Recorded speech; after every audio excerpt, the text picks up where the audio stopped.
सत्यं समीक्षावज भवो नखेन्दुवीर अत स्वधाम द्युतिरावृतो व्यगाम् मरीचिमे सारिषयो बृहद्व्रताम् सनन्द्रनाद्या नरदेव योगिनः। सुखदेव जी कहते हैं कि हे परीक्षित, हे राजन, भगवान का चरण कमल सत्यलोक में जब पहुंच गया, उसके उनके नखचंद्र की छटा से जो सत्यलोक है उसकी आभा जो स्वतः ही प्रकाशित होता था वह भी फीकी पड़ गई, मंद पड़ गई। स्वयं ब्रह्मा भी उनके प्रकाश में डूब गए, ब्रह्मा भी दिखाई नहीं पड़ने लगे। उन्होंने मरीचि आदि ऋषियों, सनंदन आदि नैष्ठिक ब्रह्मचारियों एवं बड़े बड़े योगियों के साथ भगवान के चरण कमल की पूजा की, भगवानी की। वेद, उपनिषद, नियम, उपवेद, यम, तर्क, इतिहास, वेदांग और पुराण संगीता जो ब्रह्मलोक में मूर्तिमान होकर के निवास करते हैं, तथा जिन लोगों ने योग रूप वायु से ज्ञानाग्नि को प्रज्वलित करके कर्म मल को जला डाला है, भस्म कर डाला है, वे महात्मा सबने भगवान के चरण की वंदना की।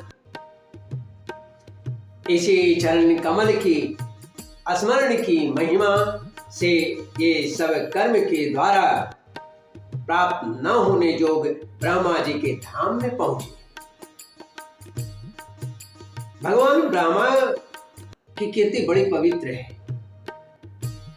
वे विष्णु भगवान के नाभि कमल से उत्पन्न हुए हैं। भगवानी करने के बाद उन्होंने स्वयं विश्व भावन विश्व रूप भगवान के ऊपर उठे हुए चरण का अर्घ्य पाद से पूजन किया, प्रक्षालन किया। पूजा करके बड़े प्रेम और भक्ति से उन्होंने भगवान की स्तुति की है। ब्रह्मा जी ने, हे परीक्षित, धातु कमंडल जलम तदुरुक्रमस्य पादावने जल पवित्रतया नरेन्द्र स्वरदोन्यभून्नवसि सा पतति निमार्ष्टि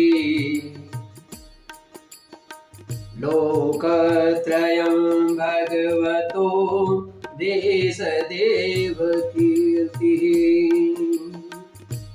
परीक्षित, ब्रह्मा की कमंडलों का वही जल जो ब्रह्मा की कमंडल में जो जल होता है, वही जल जो है विश्वरूप भगवान के पांव के पखारने से पवित्र होने के कारण उन गंगा जी के रूप में वह परिणित हो, वही गंगा जी के रूप में परिणित हो गई, जो आकाश मार्ग से पृथ्वी पर गिरकर तीनों लोकों को पवित्र करती है। तीनों लोकों को वह पवित्र करती है। ये गंगा जी क्या है? ये गंगा जी भगवान की मूर्तिमान उज्जवल कीर्ति है। जब भगवान ने अपने स्वरूप को कुछ जब छोटा कर लिया, अपनी विभूतियों को कुछ समेट लिया, तब ब्रह्मा आदि लोकपालों ने अपने अनुचरों के साथ बड़े आदर भाव से अपने स्वामी भगवान को अनेक प्रकार की भेंट समर्पित की। उन लोगों ने जल उपहार, माला, दिव्य गंधों से भरे हुए अंगराज, सुगंधित धूप, दीप, खील, अक्षत, फल, अंकुर, भगवान की महिमा और प्रभाव से युक्त स्तोत्र, जयघोष, नृत्य, बाजे गाजे, गान एवं शंख और दुदुम्बी के शब्दों से भगवान की आराधना की। उस समय जो त्रेता युग के राम जी के साथ जो ऋक्षराज जावंत की बात आती है, नाम सुने होंगे। ये ऋक्षराज जितना देर में भगवान का विराट रूप उत्पन्न हुआ, तो वे जावंत जी बड़े वेगवान थे और उन्होंने मन के समान वेग से दौड़कर सब दिशाओं में भेरी बजा बजा कर भगवान की मंगलमय विजय की घोषणा कर भगवान के साथ प्रदक्षिणा उन्होंने किया था। दैत्यों ने देखा, महिं सर्वां हृदां दृष्ट्वा त्रिपदव्याजयाच्यन्या ऊचो स्वभर्तुरसुरादिचितस्यात्यमर्षिता। जब दैत्यों ने देखा कि वामन जी ने 3 पग पृथ्वी मांगने के बहाने सारी पृथ्वी ही छीन ली, तब वे सोचने लगे कि हमारे स्वामी बलि इस समय यज्ञ में दीक्षित हैं, इसलिए वे तो कुछ करेंगे नहीं, वो तो युद्ध करेंगे नहीं, लड़ेंगे नहीं, वे कुछ कहेंगे नहीं। इसलिए बहुत चिढ़कर वे आपस में कहने लगे, अरे यह ब्राह्मण नहीं है, अरे यह ब्राह्मण नहीं है, यह सबसे बड़ा मायावी विष्णु है, ब्राह्मण के रूप में छिपकर यह देवताओं का काम बनाना चाहता है। जब हमारे स्वामी यज्ञ में दीक्षित होकर किसी को किसी प्रकार का दंड देने के लिए उपरत हो गए हैं,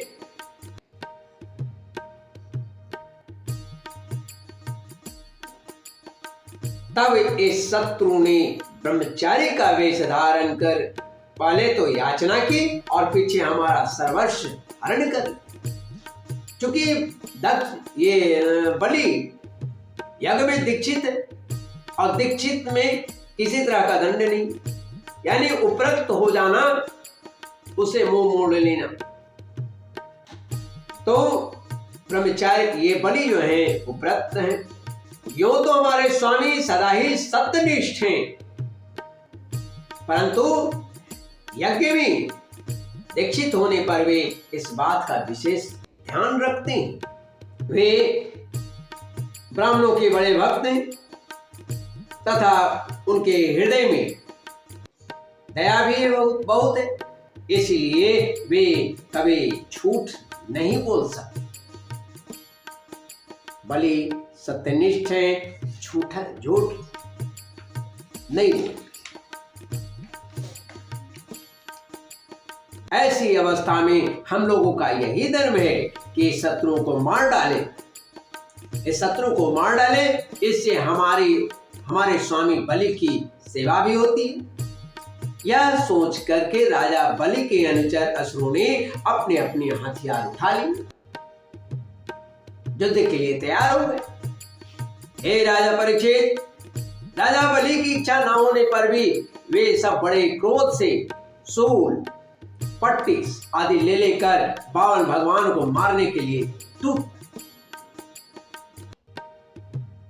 परीक्षित, जब भगवान विष्णु के पार्षदों ने देखा कि दैत्य के सेनापति आक्रमण करने के लिए दौड़ रहे हैं, तब उन्होंने हंसकर अपने अपने भी शस्त्र उठा लिए और उन्हें रोक।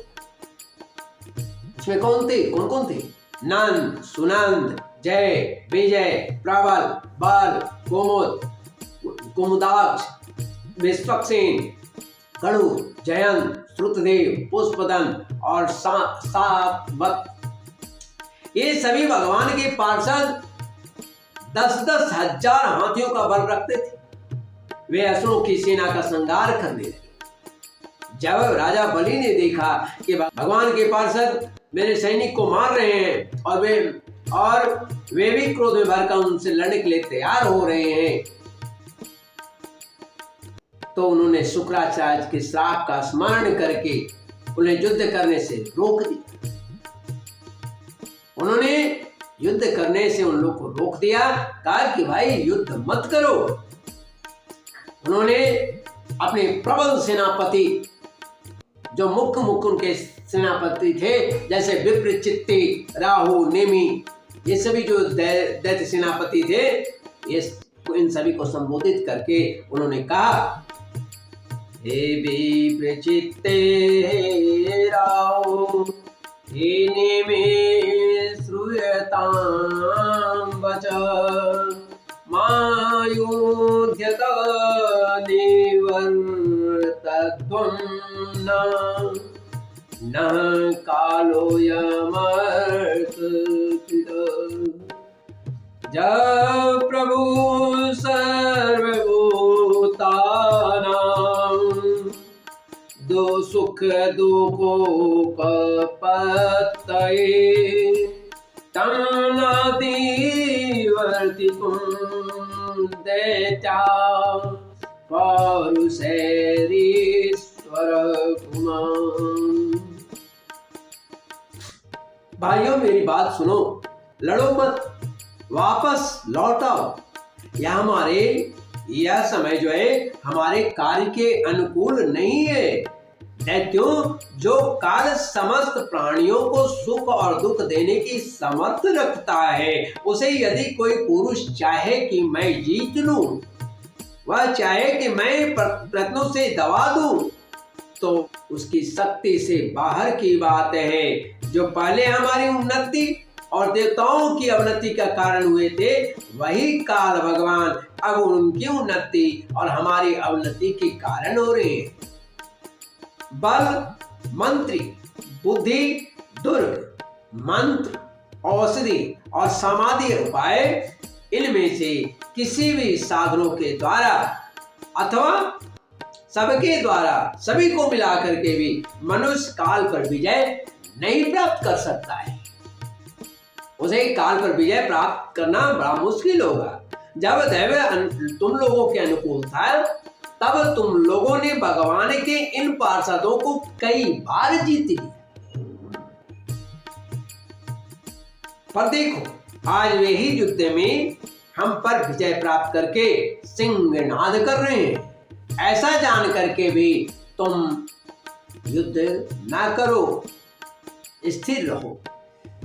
एतान् वयं विजेष्यामो यदि दैवं प्रसीदति तस्मात् कालं प्रतीक्षध्वं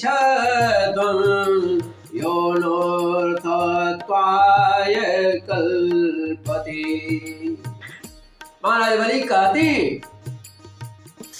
यदि दैव हमारे अनुकूल हो जाएगा तो हम भी इन्हें जीत लेंगे। इसलिए उस समय की प्रतीक्षा करो, इस समय की जो हमारी कार्य सिद्धि के लिए अनुकूल हो। सुखदेव जी कहते हैं कि परीक्षित अपने स्वामी बलि की बात सुनकर भगवान के पार्षदों से हारे हुए दानव और दैत्य सेनापति रसातल में चले गए। उनके जाने के बाद भगवान के हृदय की बात जानकर पक्षीराज गरुड़ ने वरुण के पास से बलि को बांध दिया। उस दिन उनके अश्वमेध यज्ञ में सोमपान होने वाला था। उस दिन सोमपान होना था। जब सर्वशक्तिमान भगवान विष्णु ने बलि को इस प्रकार बंधवा दिया, तब पृथ्वी, आकाश, समस्त दिशाओं में लोग हाय हाय करने लगे। यद्यपि बलि वरुण के पास में बंधे हुए थे, उनकी संपत्ति भी उनके हाथों से निकल गई थी, फिर भी उनकी बुद्धि निश्चयात्मक थी और निश्चय में था, और सब लोग उनके उदार यश का गान कर रहे थे। परीक्षित, उस समय भगवान ने बलि से कहा, भगवान जो है वह बलि से कहते हैं पदानि त्रीणि दत्तानि भूमे मह्यं त्वया सुरः द्वाभ्यां कान्तामयि सर्वात्रेतियमुपकल्पय यावत् तपत्यसो गोविर् यावदिन्दो सहोडुवी यावद्वर्षति पर्जन्य तावती भूरियं तव। हे असुर, तुमने मुझे पृथ्वी के 3 पग दिए थे। 2 पग में तो मैंने सारी त्रिलोकी नाप ली। अब तीसरा पग पूरा करो। जहाँ तक सूर्य की गर्मी पहुँचती है, जहाँ तक नक्षत्रों और चंद्रमा की किरणें पहुँचती है, जहाँ तक बादल जाकर बरसते हैं, वहाँ तक की सारी पृथ्वी तुम्हारे अधिकार में थी। तुम्हारे देखते ही देखते मैंने अपने एक पैर से भूलोक, शरीर से आकाश और दिशाएं एवं दूसरे पैर से स्वर लोक नाप लिया है। इस प्रकार तुम्हारा सब कुछ मेरा हो चुका है। फिर भी तुमने प्रतिज्ञा जो किया था, फिर भी तुमने जो प्रतिज्ञा की थी उसे पूरा न कर सकने के कारण अब तुम्हें नरक में रहना पड़ेगा। तुम्हारे गुरु की तो इस विषय में सम्मति है ही। अब जाओ, तुम नरक में प्रवेश करो। जो याचक को देने की प्रतिज्ञा करके मुकर जाता है और इस प्रकार उसे धोखा देता है, उसके सारे मनोरथ व्यर्थ हो जाते हैं। स्वर्ग की बात तो दूर रही, उसे नरक में गिरना पड़ता है। तुम्हें इस बात का बहुत घमंड था कि मैं बड़ा धनी हूँ। तुमने मुझसे दूंगा ऐसी प्रतिज्ञा करके फिर धोखा दिया। अब तुम कुछ वर्षों तक इस झूठ का फल नरक भोगो। इस तरह से भगवान नारायण बलि से कहे हैं, जिससे बलि को क्या परिस्थिति रही होगी। सब कुछ लुटा देने के बाद भी वे नरक की ओर जाने के लिए मजबूर होंगे या क्या होंगे। अब इसके अगले अध्याय में यहाँ पर श्रीमद् भागवत महापुराण के प्रथम खंड के 8वें स्कंद के अथ 21वाध्याय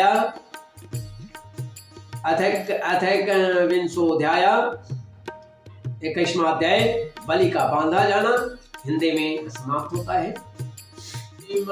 नारायण नारायण नारायण गोविंद नारायण नारायण नारायण नारायण। बोले श्री लक्ष्मी नारायण भगवान की जय। राधा रमण बिहारी लाल कृष्ण चंद्र की जय। आद्या शक्ति माँ जगत जननी की जय। धर्म की जय हो, अधर्म का नाश हो, प्राणियों में सद्भावना हो, विश्व का कल्याण हो। गौ माता की जय हो, समस्त सनातनियों की जय हो, पृथ्वी की जय हो। हर हर हर महादेव।